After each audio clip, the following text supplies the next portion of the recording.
La fonction somme.si.ans est utilisée pour faire la somme de plusieurs montants en fonction de plusieurs critères. Elle prend donc tout son sens si vous l'utilisez pour plus d'un critère. Dans le cas contraire, il faut juste prendre la fonction somme.si. Ici, dans cette vidéo, on va l'utiliser pour 3 critères. On y va. Bonjour, je me présente, je suis Hervé le formateur. Bienvenue sur la chaîne Formule Excel qui va vous permettre de passer au niveau supérieur dans l'utilisation du tableur Excel. Cliquez sur le bouton s'abonner pour ne rater aucune de mes vidéos. Cliquez également sur la cloche, ainsi vous serez notifié dès qu'une vidéo sortira. Bien. Alors, qu'est-ce qu'on a? On a ici un tableau avec 3 colonnes. On a donc des dépenses pour une date avec un montant. Ici, on a un second tableau avec une date de début et une date de fin. Et pour terminer, le plus important, on a ici un tableau avec 2 colonnes. En fonction de la dépense, en fait, on aimerait avoir le total, bien entendu, mais attention, entre les dates ici indiquées en F3 et G3. D'accord? Donc on va donc remplir cette plage ici. Alors, pour cela, donc, on va utiliser la fonction somme.si.ans. Alors on y va, égale somme.si.ans. Voilà. Alors, on me demande d'abord la plage somme, c'est-à-dire en fait la plage qu'il faut utiliser pour faire l'addition. Alors, surtout ne cliquez pas et ne glissez pas jusqu'en bas parce que si la plage fait 4000 lignes, vous allez prendre du temps.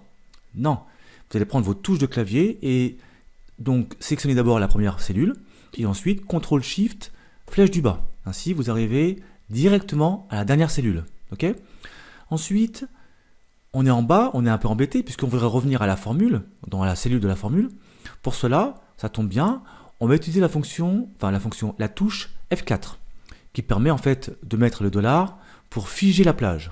D'accord ? Puisque cette cellule, la formule, enfin le contenu, va être recopié vers le bas. Donc, il faut figer la plage. Ensuite, point virgule pour passer à l'argument suivant. Ici, on me demande la plage critère. En gros, c'est le critère qui va me permettre de faire la somme. Alors, il y en a plusieurs. On va commencer par le critère dépense. Il n'y a pas d'ordre, mais on va commencer par la dépense. Donc ici, même principe, je clique sur la première cellule qui comprend la première dépense et CTRL-SHIFT, flèche du bas, pour sélectionner l'ensemble de la plage. Ensuite, touche de fonction F4 pour revenir ici à la formule et figer la plage. D'accord ? Et ensuite, argument suivant, point virgule, on me demande le critère 1. En fait, le critère 1 est relié à l'argument précédent, d'accord ? À la plage critère 1. Bien. Donc en gros, on me demande quel va être le critère de la plage concernée. Le critère, en fait, il est ici, dans la colonne dépenses, d'accord ? Et comme nous, on remplit la première ligne de cette colonne, de ce tableau, pardon, eh bien, on est un peu gêné parce qu'on ne peut pas cliquer en fait ici. Mais c'est pas grave, on va ici sur dépenses en F5 et avec la flèche, on descend, on est sur F6, tout va bien. D'accord ? Donc par contre, ici, pour la cellule, la référence F6, il n'est pas utile de la figer puisque F6 doit devenir F7 et ainsi de suite. Donc pas de touche $, pas de F4. Bien. Point virgule, argument suivant. Ici, plage critère 2. En fait, ici, le deuxième critère, eh bien, c'est la date. Donc, même principe, on sélectionne la première cellule de la colonne date, CTRL-SHIFT, flèche du bas pour sélectionner l'ensemble de la plage, touche de fonction F4 pour figer la plage, et on passe à l'argument suivant. Bien. Comme tout à l'heure, maintenant je veux le critère de la plage précédente. Alors ici, en fait, il y en a deux, puisqu'il y a la date de départ et la date fin. Donc on va le faire 2 fois, tout simplement. Donc ici, ce qu'on veut, nous, c'est date de départ. Alors attention, il ne suffit pas de cliquer simplement dessus, comme ça, et de passer à la suite. Pourquoi ? Parce que c'est au plus tôt cette date. C'est-à-dire que ça doit être supérieur ou égal à cette date, et non pas inférieur. Okay ? Donc devant la référence F3, on va indiquer supérieur ou égal, tout simplement. Alors c'est en 2 temps, il faut mettre les 2 signes, supérieur et égal. D'accord ? Donc ensuite, on passe à la suite, voilà. Point virgule, argument suivant. Eh bien, même principe, mais cette fois-ci pour la date fin. Donc, je vais récupérer la plage de date, Donc ici, comme tout à l'heure, je sélectionne la première cellule, CTRL, SHIFT, flèche du bas, touche de fonction F4 et point virgule. Pareil, je sélectionne ici. Alors par contre ici, la date fin, ça va être une date supérieure ou égale. Pardon, inférieure ou égale. C'est l'inverse de tout à l'heure. Donc, inférieure ou égale, la cellule G3, dans la parenthèse, et je valide. Ah, ça ne fonctionne pas. Pourquoi? Alors, si on regarde bien, on a plusieurs indices. En fait, déjà, ici, au niveau de du début de la référence, ici, au niveau de la formule, pardon, on a de la couleur. Et oui, la couleur est très importante sur Excel. Alors qu'à la fin, il n'y a pas de couleur. Donc déjà, il y a un souci. En fait, le second souci est le suivant. Ici, lorsqu'on a mis le signe supérieur et égal, il faut savoir que c'est du texte pour Excel. Et quand vous mettez du texte dans une formule, il faut obligatoirement les mettre entre guillemets. Donc on va les mettre entre guillemets tout simplement. Hop. Et juste après aussi, le signe égal. Même principe pour plus bas ici. Hop. Et hop. Mais là on s'aperçoit que c'est toujours noir. C'est-à-dire si je valide, je vais avoir encore un souci. Pour faire apparaître, et en plus, si vous remarquez bien, c'est que ici, alors on va juste déplacer ça d'abord dans un premier temps, si j'y arrive. Voilà, ok. Ici, au niveau date départ et date fin, je n'ai rien qui est affiché. Ce qui n'est pas normal puisque regardez ici à droite, à gauche, pardon, on a bien des couleurs. Or, ici, il n'y a rien. Donc, on a encore un souci.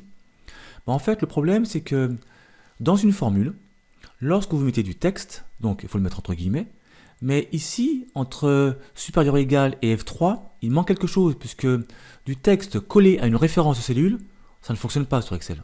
C'est incompatible. D'accord? Donc, ce qu'il faut faire ici, il faut ajouter le signe « et ». Et j'ai pas dit le mot « et ». Nuance. Il faut mettre le « et » commercial. Donc, on y va, c'est cette touche-là. Et vous remarquerez que là, maintenant, on a bien de la couleur ici, et on a bien nos références qui suivent. Même principe pour ici, hop. Et là, maintenant, logiquement, tout va bien. Alors, je vais quand même vérifier une deuxième fois. Touche de fonction F2 pour éditer la formule.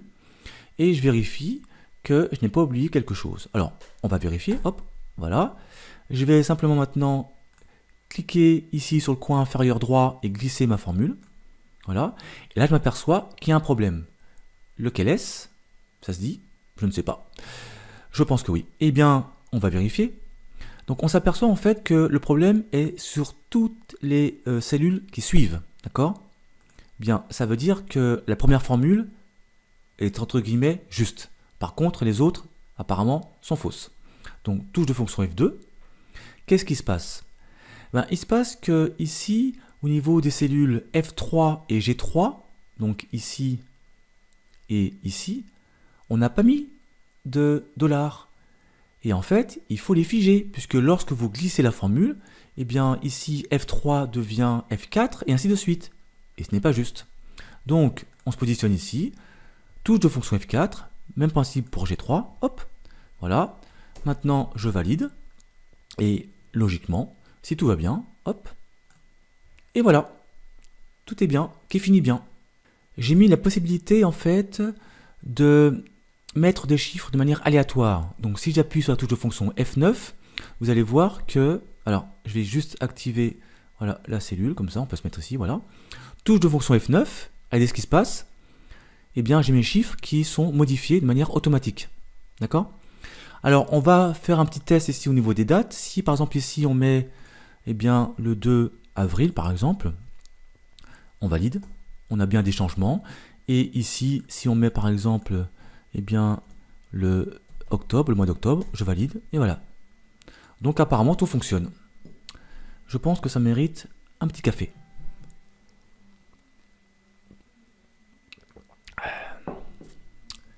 Allez, on se voit dans une prochaine vidéo. Ciao.